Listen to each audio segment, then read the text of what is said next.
Dear teachers, welcome to JSN English Learning. We are with Joseph Addison's essay, Sir Roger at the Theatre. The Sir Roger and the Theatre, it was an essay which was published in the journal or the magazine called The Spectator. The Spectator அப்படிங்கிற அந்த ஜேர்னல்ல publish நிறைய essays publish ஆச்சு. மொத்தம் எத்தனை essays publish ஆச்சு teachers? Initial பப்ளிகேஷன்ல மொத்தம் எத்தனை essays? 5. First இஷ்யூல வந்து first time when the journal was functioning 555 issues வந்துச்சு. அதற்கப்புறம் it was restarted in the year 1714. அப்ப வீக்லி 3 அப்படின்னு வந்துச்சு. மொத்தமான எஸ்ஏஸ் எவ்வளவு? Total essays 635. ஓகே, இந்த கன்ஃபியூஷன் இல்லாம இருக்கீங்க. போன தடவை மக்கள் எல்லாம் கொஞ்சம் கன்ஃபியூஸ்ட் ஸ்டேட்ல இருந்தாங்க. எனக்கு அதுதான் புரியவே இல்லை, ஏன் அவ்வளோ confusion. Okay, total number is 635. அப்ப 550 635 minus 555 எத்தனை? அந்த செகண்ட் ரன் அதுல மொத்தம் எத்தனை எஸ்ஏஸ் பப்ளிஷ் ஆச்சு அப்படின்னு கொஸ்டின் கூட கேட்கலாம். 635ல இருந்து 555 ரெடியூஸ் பண்ணிட்டீங்கன்னா, சப்ட்ராக்ட் பண்ணீங்கன்னா எத்தனை நம்பர்ஸ் வரும்? 80. So totally 80 articles were published in the second run. First runல 555, secondல 80, totally 635. இந்த ஸ்பெக்டேட்டர் அப்படிங்கிற அந்த மேகசின்ல ஆர்டிகிள் நம்பர் 335 அதுதான் நமக்கு கொடுக்கப்பட்டுள்ளது. Sir Roger at the Theatre. இந்த Sir Roger யாரு சார் அப்படின்னு கேட்டீங்கன்னா, it was a fictional character, it was not a real life character. இவங்களே என்ன பண்ணாங்கன்னா ஒரு ஃபிக்ஷனல் கேரக்டரை கிரியேட் பண்ணாங்க. அந்த ஃபிக்ஷனல் கேரக்டருடைய பெயர் வந்து full name is Sir Roger de Coverley. இந்த ரோஜர் தி கவர்லி அப்படிங்கிறவர் என்ன பண்ணுவாரு, இந்த எல்லா ஸ்டோரியிலையும் மேக்சிமம் அப்பியர் ஆவாரு. And he will be having a conversation with a few of his friends. அவங்களுடைய கான்வர்சேஷன்ல இருந்து நமக்கு நிறைய இன்ஃபர்மேஷன்ஸ் கிடைக்கும். சரி, அவரை பத்தி இன்னும் கொஞ்சம் இன்ஃபர்மேஷன் கேதர் பண்ணலாம் அப்படின்னு பார்க்கும்போது I was able to get this information. என்ன அப்படின்னு கேட்டீங்கன்னா, Sir Roger is an eccentric character. Eccentric அப்படின்னா கொஞ்சம் லூசுதனமான ஒரு கேரக்டர், கொஞ்சம் ஸ்ட்ரேஞ்சான பிஹேவியர் உள்ள ஒரு கேரக்டர், ரொம்ப ஆடான பிஹேவியர். அதை தான் நம்ம தமிழ்ல லூசுத்தனம் அப்படின்னு சொல்லுவோம். என்னடா லூசு மாதிரி பண்ற அப்படின்னா, லூஸா இருக்கணும்னு அவசியம் இல்லை. ஒரு கொஞ்சம் ஸ்ட்ரேஞ்சா, கொஞ்சம் ஆடா, கொஞ்சம் டிஃபரெண்டா இருக்கானே, என்ன பட்டம், என்ன மாதிரி ஒரு எக்ஸென்ட்ரிக் பிஹேவியர் அப்படின்னா, a man who is old fashioned but he is a good natured Tory country knight. இவங்கெல்லாம் எந்த பார்ட்டியை சேர்ந்தவங்க டீச்சர்ஸ்? ஜோசப் அடிசன் இவரு விக். ஆனா இவங்களுடைய ஸ்டோரியில வரக்கூடிய அந்த மெயின் கேரக்டர் வந்து என்ன கேரக்டரா இருப்பாரு? a Tory character, a Tory country knight, okay, who became the primary subject for Arthur's gentle social commentary. அவரை வந்து அவருடைய நடவடிக்கைகள், அவரு கூட இருக்கவங்களுடைய செயல்பாடுகளை வச்சு இவர் என்ன பண்ணுவாரு, நம்ம author Joseph Addison and Richard Steele ரெண்டு பேருமே என்ன பண்ணாங்கன்னா, they started passing commentary on the society. சரி சார், இந்த எஸ்ஸே இதுல என்ன சார் சொல்ல வந்திருக்காரு அப்படின்னு கேட்டீங்கன்னா, in this essay Joseph Addison speaks about Sir Roger's first visit to London. முதலாக நம்மால் என்ன பண்றாரு, அப்படியே வில்லேஜ்ல இருந்துட்டார், கண்ட்ரி சைட்ல இருந்துட்டு முதலாக என்ன பண்ண போறாரு, he is going to a London play house. லண்டன்ல ஒரு பிளே ஹவுஸுக்கு போறாரு. பிளே ஹவுஸ்ல போய் ஒரு classical tragedy is being enacted. அந்த கிளாசிக்கல் பிளேயோட எனாக்ட்மெண்ட்டை பார்க்கறதுக்கு Sir Roger லண்டனுக்கு போறாரு. அப்போ கண்ட்ரி சைட்ல இருந்து ஒருத்தர் லண்டனுக்கு போகும்போது அந்த லண்டனர்ஸ் உடைய மேனரிசம், லண்டனர்ஸ் உடைய பிஹேவியர், லண்டன்ல இருக்கக்கூடிய பீப்புளுடைய லைஃப் ஸ்டைலை இவரு கிரிட்டிசைஸ் பண்ற மாதிரி என்ன பண்றாரு ஜோசப் அடிசன் இந்த எஸ்ஸேவை எழுதி இருக்கிறார். ஓகேவா? அதே நேரத்துல Joseph Addison also passes comment on a very famous play. What is the famous play?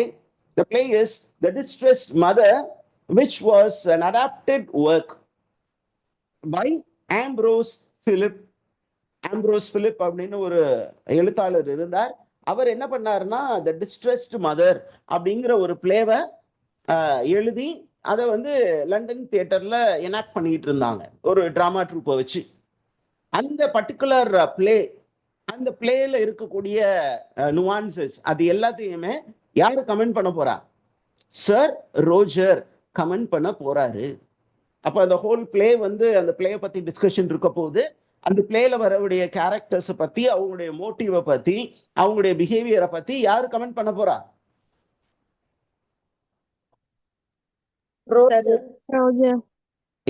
Sir Roger வந்து கமெண்ட் பண்ண போறாங்க.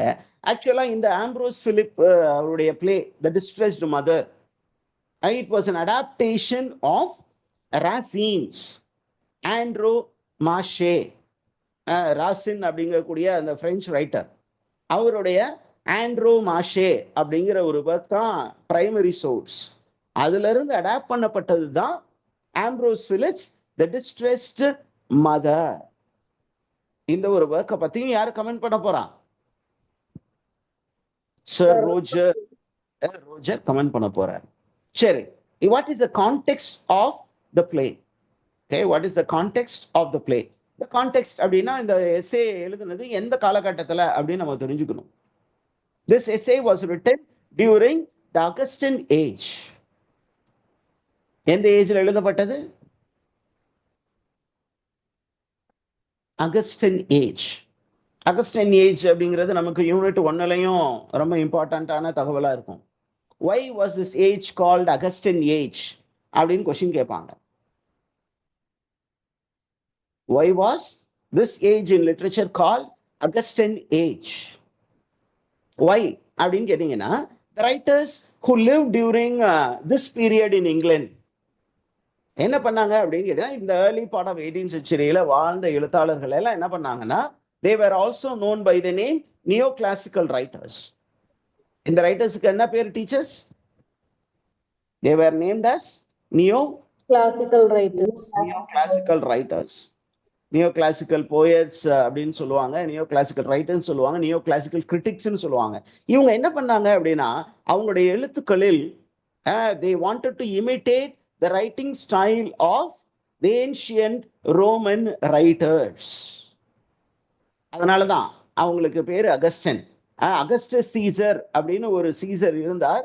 அவர் வந்து ரோமாபுரியை ஆட்சி செய்தார். அந்த டைம்ல பாத்தீங்கன்னா you have very famous Roman poets. அதே மாதிரி கிரிட்டிக்ஸ் இருந்தாங்க. யூ ஹாவ் ஹோரஸ், குவிண்டிலியன், அது மாதிரி ரோமன் ரைட்டர்ஸ் இருந்தாங்க. அந்த டைம்ல பாத்தீங்கன்னா நிறைய ரோமன் போயட்ஸ் இருந்தாங்க. அவங்களுடைய ரைட்டிங் ஸ்டைல் வந்து எப்படி இருந்தது அப்படின்னா, they imitated the ancient writing style or the classical writing style of the Greek writers. கிரேக்கத்துல இருந்த அந்த கிளாசிக்கல் ரைட்டர்ஸ் உடைய ரைட்டிங் ஸ்டைல இந்த ரோமன்ஸ் இமிட்டேட் பண்ணாங்க. அந்த ரோமனுடைய ரைட்டிங் ஸ்டைலை யார் இமிட்டேட் பண்ணி ஒர்க்ஸ் எழுதுனாங்க? இங்கிலீஷ் ரைட்டர்ஸ் எழுதுனாங்க. அவங்க டிட்டோவா பண்ணல, கொஞ்சம் கொஞ்சம் அதுல மாடிஃபிகேஷன் பண்ணாங்க. அதனாலதான் அவங்க பேரு neo classical writers. Classical writers with a new perspective, with slight changes. கொஞ்சம் கொஞ்சம் ஃபுல்லா எல்லா ரூல்ஸ் அண்ட் ரெகுலேஷன்ஸை மாத்தாம லைட்டா இங்க அங்க கொஞ்சம் கொஞ்சம் மாடிஃபை பண்ணிக்கலாம் சார்னு மாடிஃபை பண்ண ரைட்டர்ஸ் தான் இந்த ரைட்டர்ஸ். ஓகேவா? இந்த 18th century அப்படின்னு பாத்தீங்கன்னா, இந்த 18th centuryக்கான ஒரு சில டெவலப்மெண்ட்ஸ் இருந்தது. என்ன டெவலப்மெண்ட் அப்படின்னா, this was the time when industrialization was moving very fast. Okay, அந்த இண்டஸ்ட்ரியலைசேஷன் வந்து ரொம்ப ஃபாஸ்டா ஸ்ப்ரெட் ஆகும்போது என்ன ஆச்சு அப்படின்னு கேட்டீங்கன்னா, this marked the rise of the middle class. Middle class people were becoming popular and many people started becoming scholars. And because of scholarship, all the public gathering place became places of intellectual discussion. அப்பதான் பாத்தீங்கன்னா ஒரு culture வருது. என்ன culture அப்படின்னா, it is called coffee house culture. Coffee houses நிறைய develop ஆச்சு. அந்த coffee ஹவுசஸ்ல போய் மக்கள் காஃபி குடிச்சுக்கிட்டே பிஸ்கட் அப்படியே கடிச்சுக்கிட்டே என்ன பண்ணாங்க? They started discussing literature, they started discussing art, they started discussing politics. இப்போ நம்ம ஊர்ல டீ கடையில ஒரு கிளாஸ் டீ, ஒரு வடை, ஒரு உளுந்த வடையா இருக்கலாம், அல்லது மக்கி போன ஏதாவது ஒரு வடையா இருக்கலாம், ஏதாவது ஒரு வடையை கடிச்சுக்கிட்டே அரசியல் பேசுவாங்க. இது இந்த கவர்மெண்ட் பண்ணது தப்பு, இந்த கட்சி இந்த கட்சியோட போய் அலையன்ஸ் வச்சுக்கிட்டது தப்பு அப்படின்னு அரசியல் பேசுவாங்க. பெரிய அரசியல் எங்க பேசுவாங்க? எங்க பேசுவாங்க டீச்சர்ஸ்? நம்ம ஊர்ல எல்லாம் டீ கடையில பேசுவாங்க. அதாவது ஊருடைய என்ட்ரியில பாத்தீங்கன்னா ஒரு ஆத்துப்பாலம் இருக்கும், அதுல வெட்டி ஆபீசர்ஸ் உட்கார்ந்து இந்த வெட்டியான கதையெல்லாம் பேசிட்டு இருக்காங்க. அந்த மாதிரி ஒரு கல்ச்சர் தான் அங்க இருந்தது. அப்ப அந்த ஒரு சிச்சுவேஷனை எடுத்துக்கிட்டு அதுல இருந்து மக்களுக்கு ஏதாவது சொல்ல முடியுமா அப்படின்னு சொல்லி எழுதினவர் தான் Addison and Steele. Okay, what is the main aim of this journal call the Spectator அப்படின்னு நமக்கு தெரிஞ்சுக்கணும். The Spectator's main aim was to instruct readers on social etiquette. இந்த சமூகத்துல எப்படி நடந்துக்கணும் அப்படின்னு மக்களுக்கு சொல்லி கொடுக்கணும்னு ஒரு நல்ல நோக்கத்தோடு தான் இந்த ஸ்பெக்டேட்டர் அப்படிங்கிற அந்த ஜர்னல்ல நிறைய essays were published. And another main aim was to enliven morality with wit. இது ரொம்ப ரொம்ப முக்கியம், நோட் பண்ணி வச்சுக்கோங்க. What is the aim? To enliven morality with wit. Okay, enliven, what is the meaning, teachers? What is the meaning of the word enliven? கேள்விப்பட்டிருக்கீங்களா இந்த வார்த்தையை? What is the meaning of the word enliven? Means to make something very lively or exciting, to excite people with morality and wit. நீங்க moral upright எப்படி behave பண்ணணும் அப்படின்னு சொல்லி கொடுக்குறாங்க. அதே நேரத்தில் அதை கொஞ்சம் ஹியூமரஸாகவும் சொல்லணும். அப்ப ஹியூமர் பிளஸ் மாரல் டீச்சிங், இதுதான் அவங்களுடைய main aim. Right.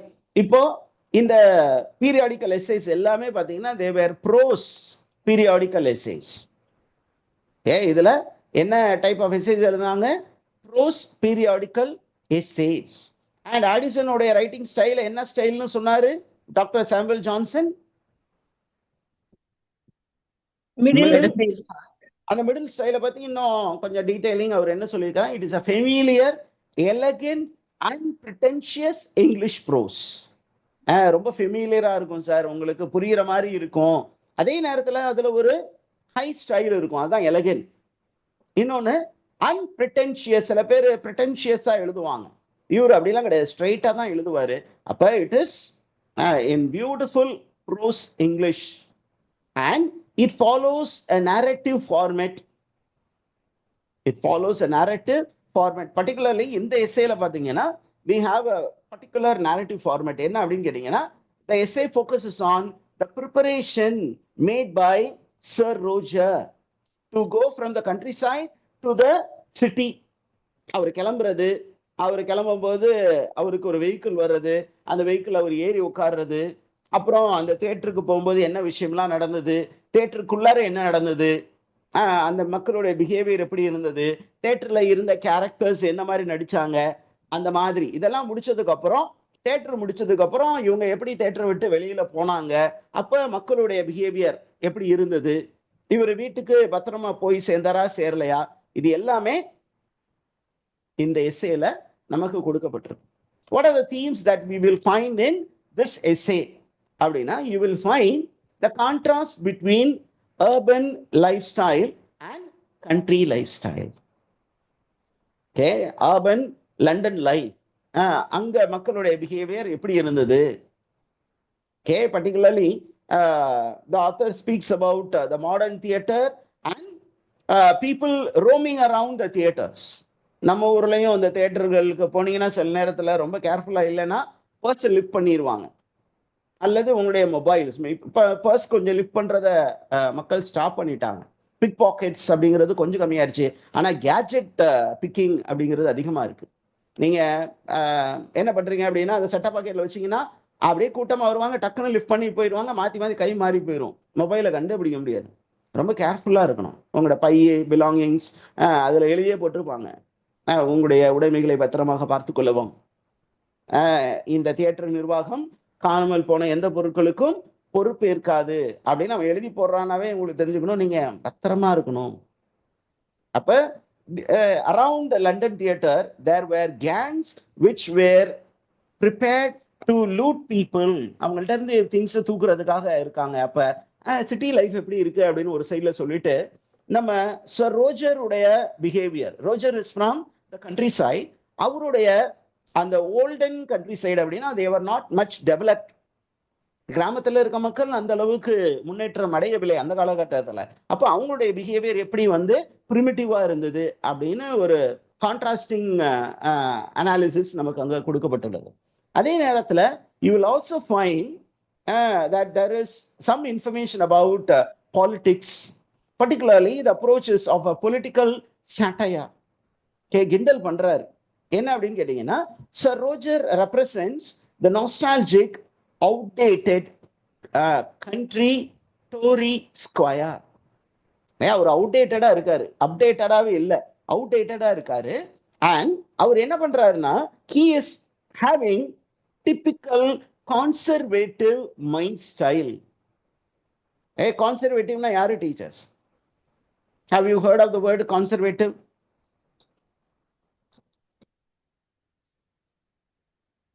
What is the meaning of the word conservative?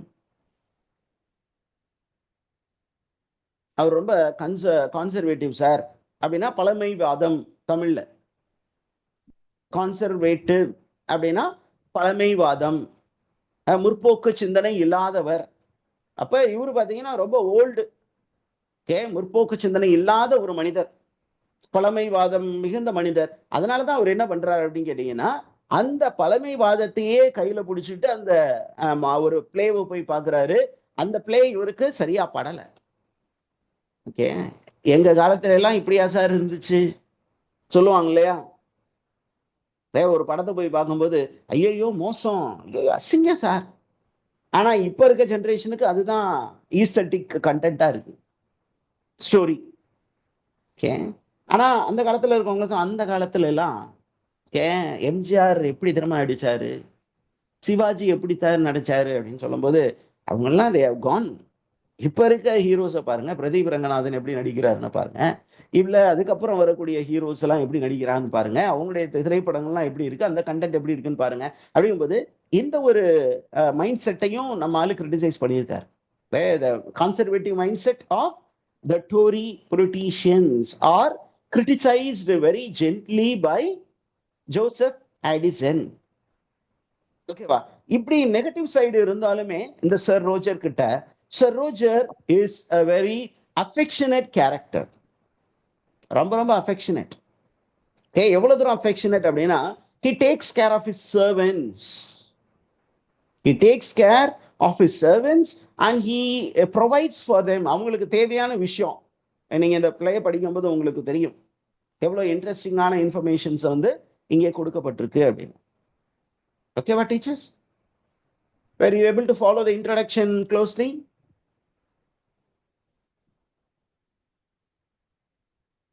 Yes, sir. Very good. Let's go